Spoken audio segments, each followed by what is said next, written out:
Gerbiami kolegos, tenka tik stebėtis beširdiškumu ir nenoru reaguoti į šiuo metu visą Lietuvą sukrėtusius vaizdus, kurie išplito ne tik socialiniuose tinkluose, bet ir žiniasklaidos priemonėse. Kalbu apie brutalų vaiko paėmimo iš vaiko motinos institucijų, kurioms šiaip tai pavesta rūpintis vaiko gerovę, o ne jį žaloti prisidengiant formalumais, net ir vykdant teismo sprendimą, neatsižvelgiant į pasekmes. Pirmiausia, atkreipsiu dėmesį, kad šiandieną siūlydamas kviesti į Seimą atsakingų institucijų vadovės atsakyti į klausimus, bandžiau apeliuoti į Seimo seniūnų sueigą, kad ir be mano raginimo mišrios frakcijos vardu, klausimas vis tik bus įtrauktas į darbotvarkę ir mes galėsime iš karto žinoti iš institucijų informaciją, kurios galbūt visuomenė nežino arba žino nepakankamai. Tačiau pasirodo šis klausimas reikšmingas visuomeniai, bet nėra prioritetas Lietuvos Respublikos Seimui. Nesiimu vertinti, kur ir su kuo turi gyventi vaikas, tačiau esu tikras, kad tarnybų veiksmai diskriminuoja tas pačias tarnybas ir daro didelę žalą pačiam vaikui. Esu įsitikinęs, kad negalima paminti žmogiškumo dėl biurokratinio pliusiuko. Kol Lietuvos teritorijoje veikia tarnybos, priešiškos Lietuvos vaikams ir jų tėvams, Seime negali būti klausimo, kuris būtų svarbesnis už šį. Nors statuto norminės nuostatos suteikia galimybę kelti aktualius klausimus ir kviesti reikalingų institucijų vadovus, tačiau nesitikėjau, kad reikės parašų ir tuo prisidengiant Seimas ignoruos mano pasiūlymą.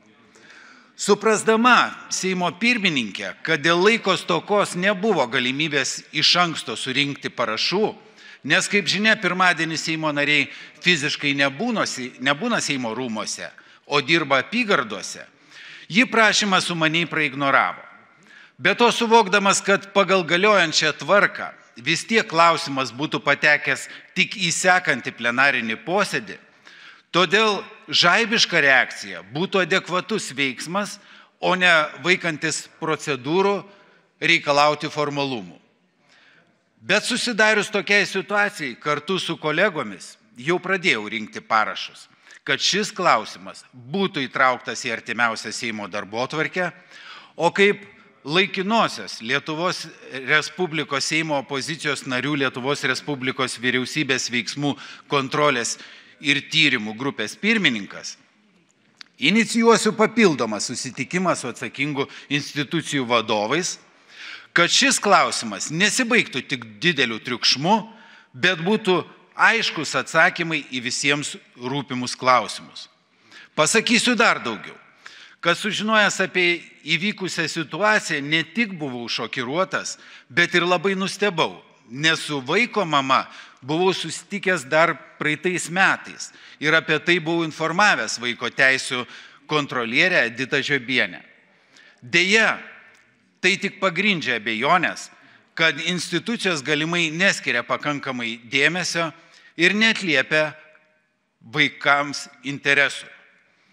Turbūt nesuklysiu sakydamas, kad tai nėra vienintelis atvejis, kada vaikai ar jų tėvai nesulaukia tinkamos pagalbos iš tarnybų.